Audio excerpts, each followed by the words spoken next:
Tim Junkins.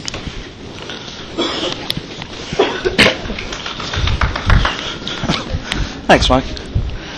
Morning, everybody. Good morning. I'm outraged. I can't take it anymore. Where is it? It's got to be here somewhere. It's probably under one of the chairs or maybe in the back room.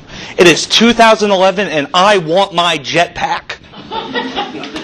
According to science fiction movies from the 1950s and 60s and even as late as the 70s, according to the timestamps on those movies, by now we were supposed to have flying cars and jetpacks. And I want to know, where's my jetpack? I feel like I've been very tolerant so far. In 2008, I let it slide, 2009, 10, but you know what, it's 2011. We're up to the double digits of the 2000s. Where's my jetpack? Oh, New Year. A couple of weeks ago when I was talking about Christmas, I talked about the New Year very briefly, about how we use it as a marker to say that this is where things will change. We set it up every year, especially as a modern culture, to say that this is where our resolutions begin. This is where the promises that we made to ourselves begin. We let ourselves coast by between Thanksgiving and Christmas by letting the dietary habits slide. We engage in the turkey and the ham and the cookies. Oh, so many cookies. And we say, okay, I'm just gonna enjoy a little bit more. I'm gonna indulge a little bit more. But then by January 1st, everything's gonna change. Everything's gonna be better. I'm gonna go back to the gym and I'm gonna work really hard on that novel that I told myself I was gonna write, or whatever promises we tell ourselves. And then slowly, day by day, things coast by. Well, you know, I'm still pretty busy after Christmas. There's a lot of cleaning up to do. There are things we have to take care of.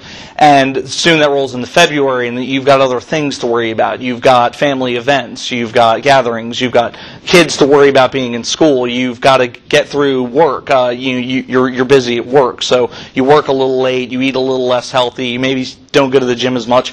And then before you know it, it's Thanksgiving again, and you tell yourself, I'm going to indulge just a little bit. And then January 1st, things will get better. And this is kind of what we've established as New Year's. Is sort of the cycle that we perpetuate every year. New Year's is a time where we reflect on things. We say that we remember the things that have passed, the children that were born, the birthdays that were had, the family members that have passed on, the good times, the bad, the financial troubles, the trials and tribulations that we go through. New Year's is the time where we really reflect on that. And what I wanted to talk about today is what we're doing is we're going to go on a very special trip. I'm a big guy for the visual. I enjoy setting up big pictures and great themes. I made a specific point when talking about the angels in the fields in Luke, about how magnificent that was. And I want to take a trip. We're going to get in the Wayback Machine, which is a really obscure 60s cartoon reference. Once again, Rocky and Bullwinkle, 60s, 70s, something like that. We're going to get in the Wayback Machine, and we're going to go back to the first year. We're going back to the first year. We're going back to the beginning, in the beginning specifically. We're looking at Genesis chapter 1 today. Genesis chapter 1, verses 1 through 26 specifically. We're going to be going through that piece by piece and really looking at the intention that God had put into motion and the place that we are at today. Genesis 1, starting in verse 1. Decided to keep it simple today. We're going back to the beginning. The verse that everybody knows. In the beginning, God created the heavens and the earth. Genesis 1:1. If anybody ever asks you to memorize a Bible passage, that's the one to go to. In the beginning, God created the heavens and the earth. Now the earth was formless and empty. Darkness was over the surface of the deep, and the Spirit of God was hovering over the waters. Now, I don't know how many of you have been spelunking before. This was the example that I kind of drew. If you have been spelunking, if you've been inside caves, I should probably start off, I'm terrified of enclosed spaces. I am extremely claustrophobic, and yet in high school, I somehow got roped into a spelunking trip. That was amazing. I was good up until we were crawling through a tunnel, and I felt my helmet hit the surface of a tunnel, and that was it for me right there. It took a couple of minutes just to get through that little tunnel. But there was a section of cave that we got into that was so dark that the guide had us turn our lamps off. And we're in this space. And while he's talking, you can hear the sound kind of bouncing off the walls. And you can hear water running through a tunnel and pooling up in that particular cabin. And I thought, this is an extremely basic example of what this first moment is like. The examples that I'm going through today, no matter how magnificent I make them sound, no matter how grand you see them in pictures or in film, or when you picture in your head, it is nothing compared to these first moments of creation. So I draw these examples, these physical, tangible examples, so we have a general idea to focus on. And so we are in this cave, and the voice is booming off the walls, and I thought, this must be it. The Spirit of God hovering over the waters, and it's dark. There's not even light yet. There's no light. There's no real sound. There's just God and the planet and formless water. And then God spoke. Verse 3, and God said, "Let there be light." The first sound given into our world. The first voice appropriately given by our Lord to say, "Let there be light." And there was light. God saw that the light was good, and He separated the light from the darkness. God called the light day, and the darkness He called night. And there was evening, and there was morning the first day. And there it was, just magnificently, God displaying the first day. Before there was land, before there was sea, before there were creatures, before there was man, before there was anything else, there was the first day.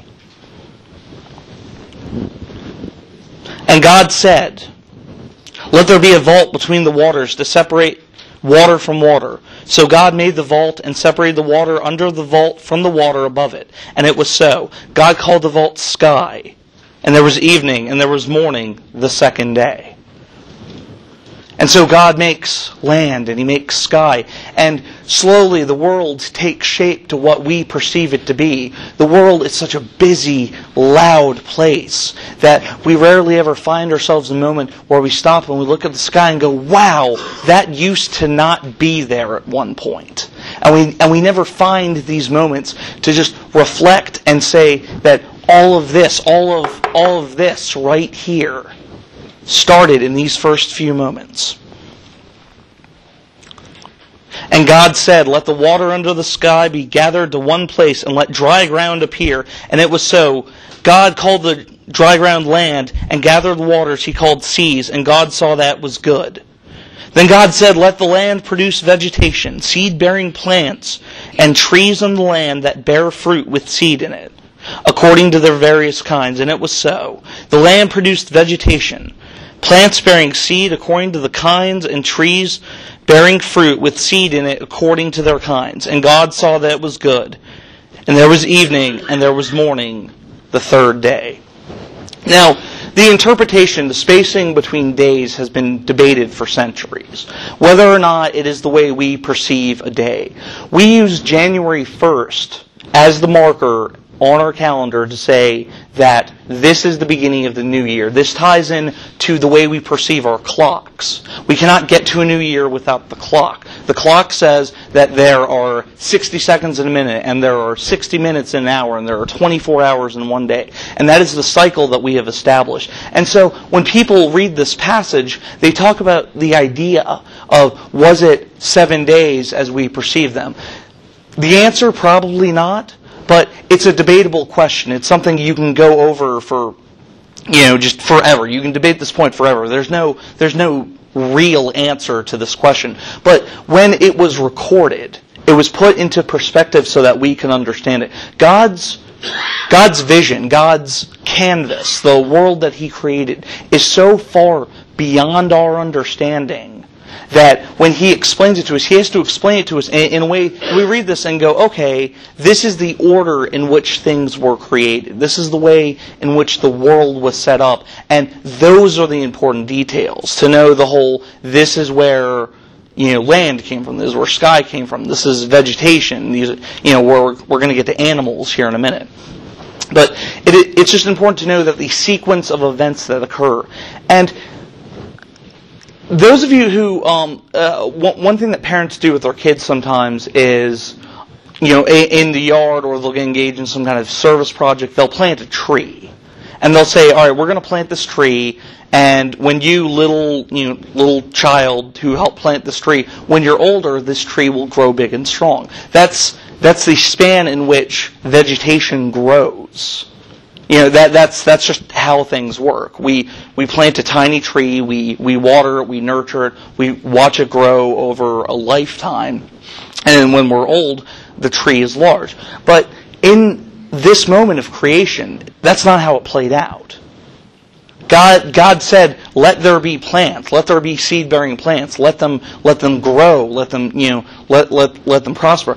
And the book of Genesis, like I said, is written in a simple language so that we can understand it, but at the same time, it doesn't really give to the visual. I talked about the story of the Nativity a couple of weeks ago, and how if you read the story of Jesus' birth, it would take place roughly over about 60 seconds, and it's the same thing here. If I read Genesis 1 through 26 without stopping, I would be done in about a minute or maybe two, depending on spacing and pause for the dramatic and things like that.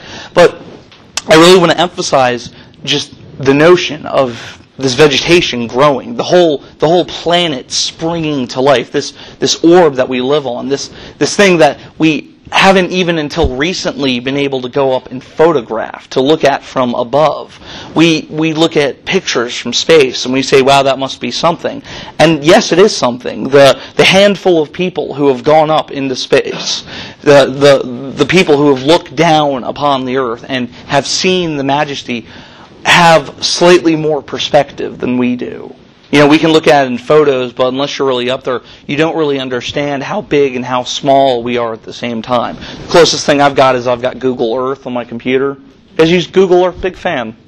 So, you zoom in, and you zoom in, and you continue to zoom in, and then all of a sudden there's your house right there. It's about that big. That's my house right there. And then you zoom out and you zoom out, and then you see the entirety of the planet. You can spin the planet, you can zoom in anywhere on the Earth, but it doesn't come anywhere close to the notion of putting it together, of bringing forth life. And God said, "Let there be lights in the vault of the sky to separate the day from the night, and let them serve as signs to mark sacred times, and days and years, and let them be lights in the vault of the sky to give light on the earth." And it was so.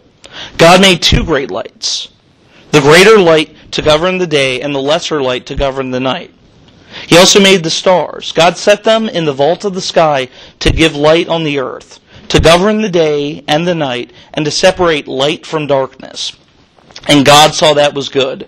And there was evening and there was morning the fourth day. The fourth day is significantly more productive in perspective of things that are happening. At this point, God has established the day-night cycle, but now we've got the sun and the moon and the stars.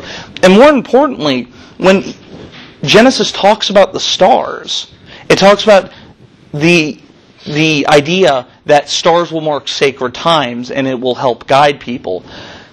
I am an extremely technological person, and that is a great thing in modern society, and that is a terrible thing if something ever happens to technology. I am completely incapable of telling the time without a clock. I am completely incapable. I cannot go outside at some point during the day and go, well, according to the sun's position, it's probably around 2 o'clock in the afternoon. No, I've got day and I've got night, and that's my limitation right there. Is it dark? Yep. And that's all I got. And so the stars were put in place so long before the cycle that we have, the calendar that we have, the clocks that we have.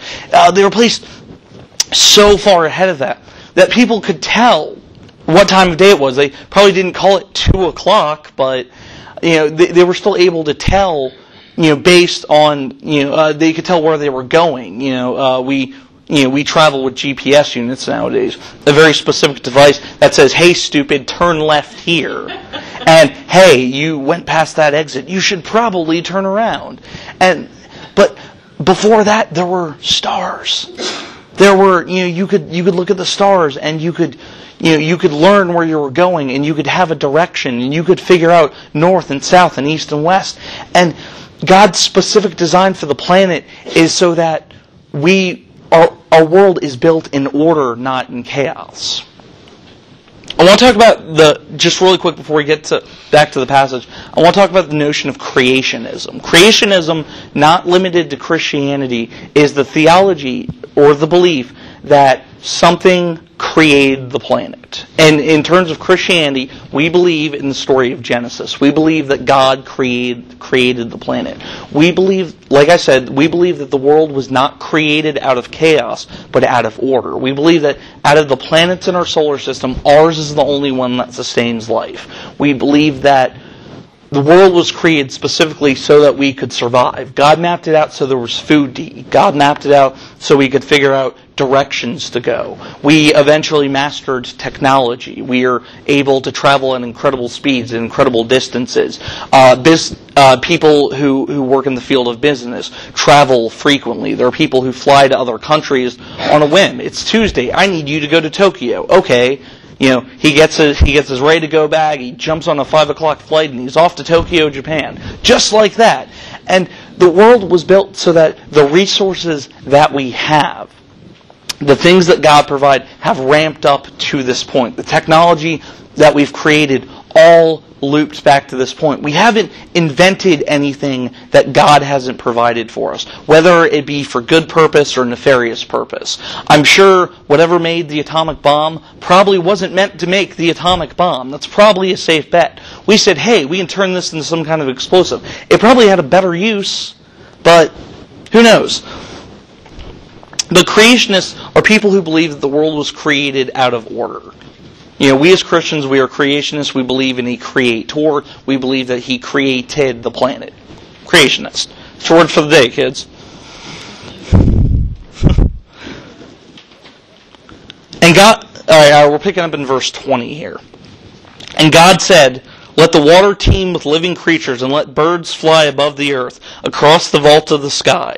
So God created the great creatures of the sea, and every living thing with which the water teems, and that moves about in it, according to their kinds, and every winged bird according to its kind. And God saw that it was good. God blessed them and said, "Be fruitful and increase in number, and fill the waters in the seas, and let the birds increase on the earth." And there was evening and there was morning the fifth day. There's this passage, there's this term that keeps coming up, and it says, by its own kinds. What it means is that an apple tree creates an apple tree. Dogs create dogs. Fish create fish. It is saying that God set into motion the cycle of life that we recognize nowadays.